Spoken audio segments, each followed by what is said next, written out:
My name is Isabel Woods, and I'm 33. For most of my life, I believed that showing up was enough, that if I arrived, helped, paid, and cared, love and recognition would follow naturally. That belief flew with me across the country on Christmas Eve, suitcase in hand, heart full of hope for a family I hadn't seen in person since last year. I left work early, skipping the company bonus dinner. My chair at the office had a little sticky note, reserved for Brian's fiancée. Mom had mentioned it lightly over the phone. "She's new here. We figured you'd be fine standing."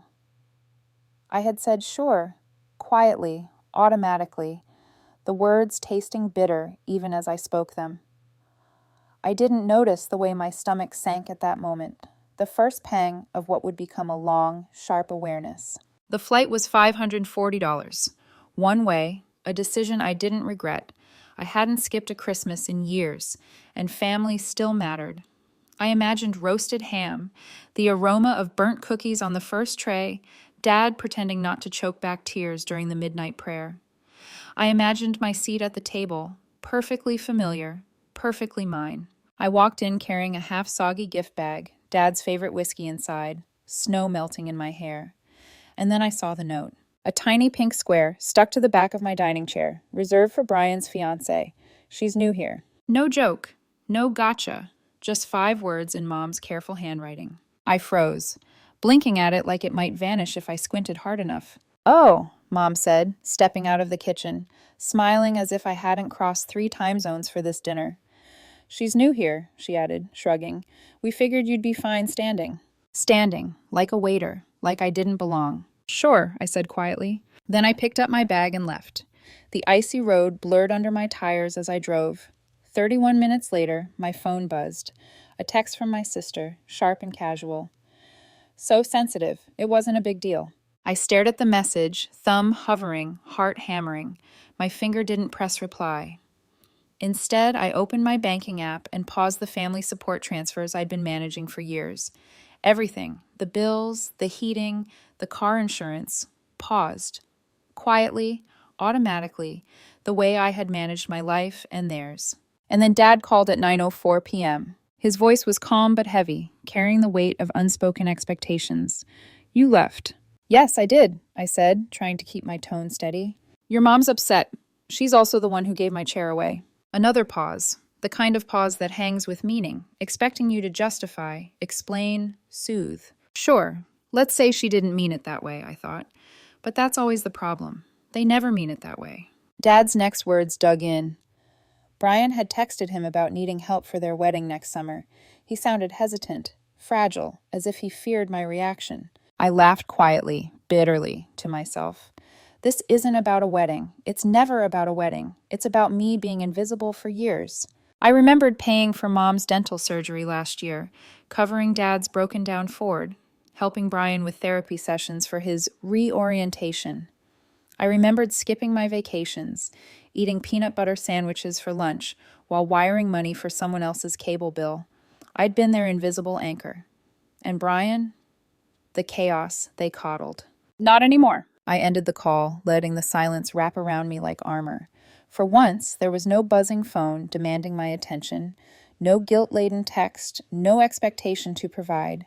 Just quiet, clarity. And then the memories started coming back, each one sharper than the last. Last July, when I flew in for Mom's birthday, slept on the couch because Brian had taken my old room. The birthday cake that disappeared into wine-tasting plans with Brian and his then-girlfriend. The countless moments where I gave, and they took, and never even paused to notice me. That sticky note wasn't just a seating arrangement. It was a message. You're not needed here. I remember the first time I realized I'd been conditioned to serve. Dad said, "Now you can finally take care of the family," in that serious, heavy tone. And I did, for years. I kept the lights on, paid bills, quietly carried the weight of everyone else's life. I thought being needed was love. It wasn't. That night, sitting in a dimly lit hotel room, takeout from the Thai place on the counter, laptop open, Netflix playing softly, I felt something I hadn't felt in years. Clarity. I wasn't the responsible one for them anymore. I was someone else, someone who could choose herself. And for the first time in a long time, I smiled. I had always been the reliable one, the one people leaned on without even asking.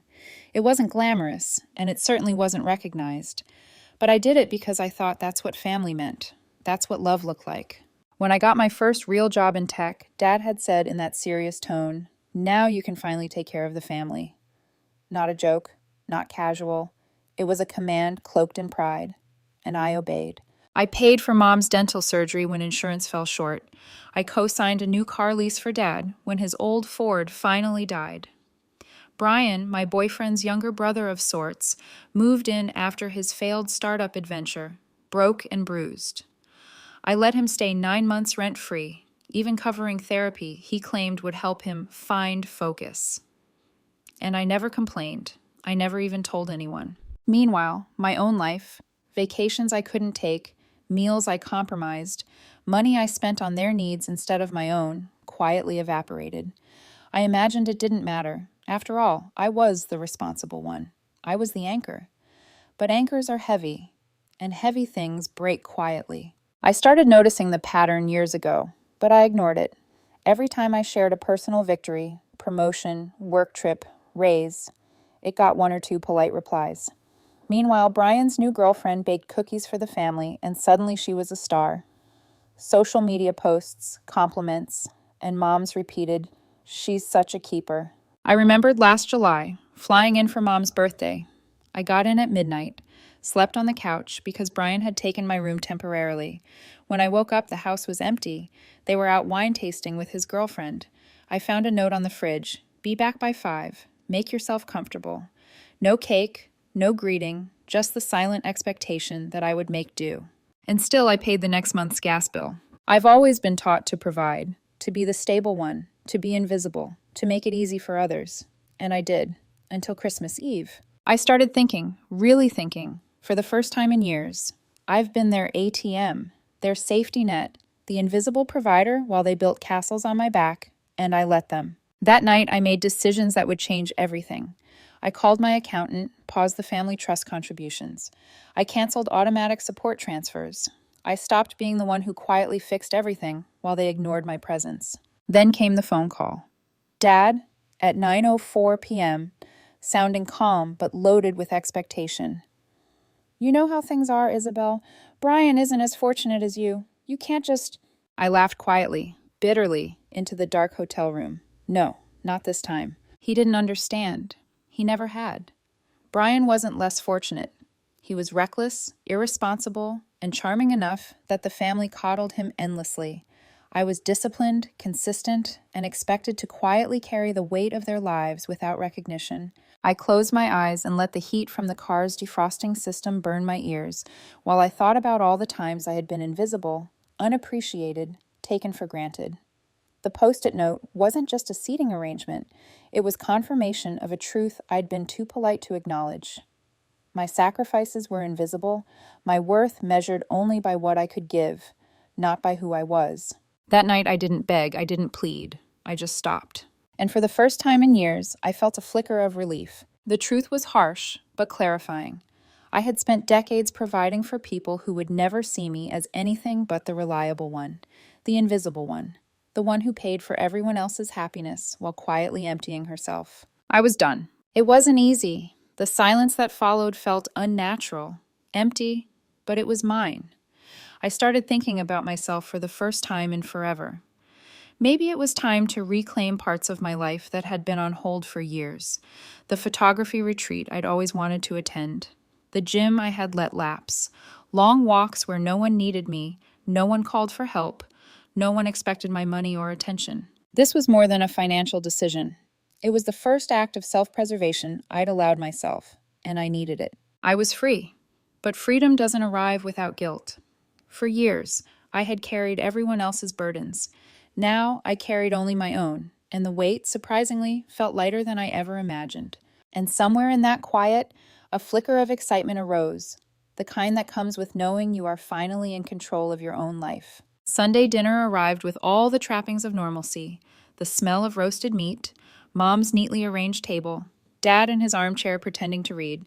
Brian and his fiancée were on the couch, whispering and laughing in that conspiratorial way that always made me feel like an outsider. But I wasn't there to eat. I was there to be seen, For once, not as the invisible provider, not as the responsible one, not as the quiet fixer. I knocked once, stepped inside, and let myself in, the familiar creak of the door echoing like a starting gun. Everyone froze. Good dinner's almost ready, Mom said, apron on, trying to pull me into the ritual. No need, I said, my voice calm, firm. I'm not here to eat. The room shifted, eyes on me, and I let the silence stretch, letting them feel it. I took a breath. This is for me. I'm here for one reason, to say the things I should have said years ago, I began, letting each word settle. Not because I want to reconcile, not because I'm asking for anything, but because the years of invisibility end here, now. Mom started, "Sweetheart." No, I interrupted. You don't get to sweetheart me. Not after what you pulled. That post-it note, it wasn't about a chair. It was about me being invisible. For years. Brian scoffed, the familiar dismissive tone. Isabel, you're being dramatic again. But I ignored him. I turned to Dad. You watched me work 60-hour weeks so everyone else could play pretend. You let Brian sit in my seat, ask for money in the same breath, and never saw me. And Mom, you gave my chair away without thinking how it would feel to me. Every year, every sacrifice, every invisible act of support, I was the safety net while you all built castles, and I'm done. Dad's face darkened, slow realization settling in. We never asked you to. Yes, you did, I said sharply. You expected it. You took it for granted, and it's over. I reached into my jacket and pulled out the envelope I had been holding all evening. I tossed it onto the table. What's this? Dad asked, voice tense. Your taxes. You'll need a new CPA. I'm not doing them this year. Mom looked confused. And the car lease, I continued, transferred back to your name, insurance canceled. Brian, your wedding fund? Spend it on chairs, because I'm not coming. Brian's fiancée looked down, embarrassed. Brian's jaw dropped. Yes, I'm serious, I said, calm, icy. I've spent years being your invisible provider. No more. This is my boundary, my life, my choice. I turned, walked out, and felt the silence behind me. For once, no guilt followed. No begging, no desperate calls. Just peace. The first night alone in that hotel room, I ate my takeout, drank hot tea, and felt the strange, almost foreign sense of autonomy. I didn't have to fix anyone. I didn't have to rescue anyone. I was free. I started small. A photography retreat I'd longed for. Long walks where no one interrupted my thoughts. Gym sessions I had skipped for family obligations. For the first time, I pursued my desires unapologetically. There were moments of doubt. I wondered if I had overreacted, but every pang of guilt was quickly replaced by clarity. I had spent too long being the invisible provider, the default solution for everyone else's mess. Now it was time to reclaim myself. A subtle curiosity tugged at the edges of my mind. Brian, his reaction, his fiancée. But I was no longer bound by expectation or obligation. I would respond on my terms. That night, I slept for the first time in years, without the weight of their demands pressing me awake. The weeks after Christmas felt surreal. For the first time in years, I wasn't anyone's anchor, anyone's safety net, anyone's invisible provider. I was Isabel Woods, 31, and my life belonged to me. I signed up for the photography retreat in Oregon I had always wanted to attend. I joined a gym again, took long walks where no one interrupted my thoughts, and stopped checking my phone obsessively. No more family group chats. No more Brian's, "Bro, can you help out?" messages. No one expecting me to prioritize their convenience over my own life. I thrived. I let myself experience small joys I had denied myself for years. Hot coffee in the morning, reading for pleasure, spontaneous lunch dates with coworkers. The silence was intoxicating, the freedom addictive. For once, I wasn't a utility. I was a person. Then came the inevitable calls, texts, and messages. Dad, Mom, Brian, they all tried. They left voicemails that shifted from calm to subtle threats, texts that danced around guilt. We don't understand how you can abandon us. I laughed quietly, not in anger, but in realization. I didn't abandon anyone. I finally abandoned being their ATM, their emotional crutch, their invisible anchor. One day I ran into Brian's fiancée, now his wife, at a bookstore. She froze, then approached cautiously, her eyes rimmed red, a ghost of apology in her voice. I didn't expect to see you, she said. I nodded, closed my book, and walked away. No drama, no confrontation, just acknowledgement. For the first time, someone saw me outside the roles I had been forced into. By March, I had stopped all shared accounts. By May, I booked a solo trip to Barcelona. It wasn't the city that changed me. It was the act of stepping into my own space, hearing nothing but my own thoughts, walking streets without the weight of others' expectations. I realized something profound. I didn't need them. Not their approval, not their acknowledgement, not their validation, not to define me. Barcelona was loud, not because of traffic or tourists, but because my world felt louder without the shadow of my family.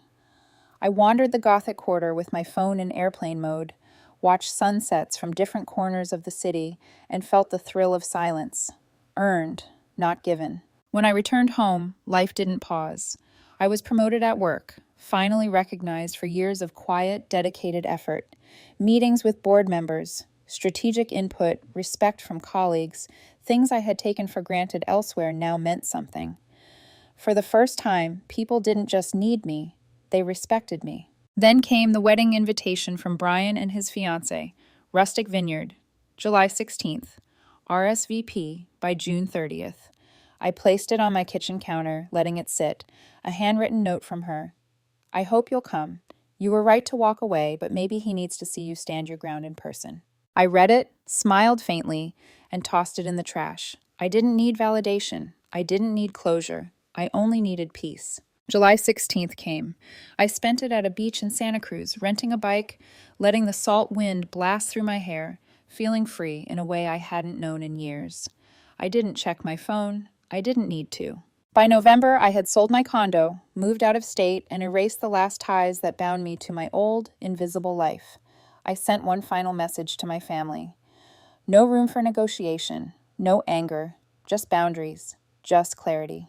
I'm not angry, I'm just done. I gave you everything I had for years. Time, money, love, patience. You used it, spent it, and called it normal. Then you left me standing. Literally, I'm not standing anymore. I'm walking away for good. No hard feelings, just hard boundaries. Goodbye. And I finally let go. Peacefully. I didn't miss them. Not the guilt, not the manipulation, not the invisible weight of being the family support beam while they built castles on my back. I missed the old me, the one who believed being needed was the same as being loved. But that Isabel was gone. Now I was stronger, freer, and infinitely more myself. I had finally reclaimed my life, my happiness, and my dignity. The greatest gift I ever gave? Myself.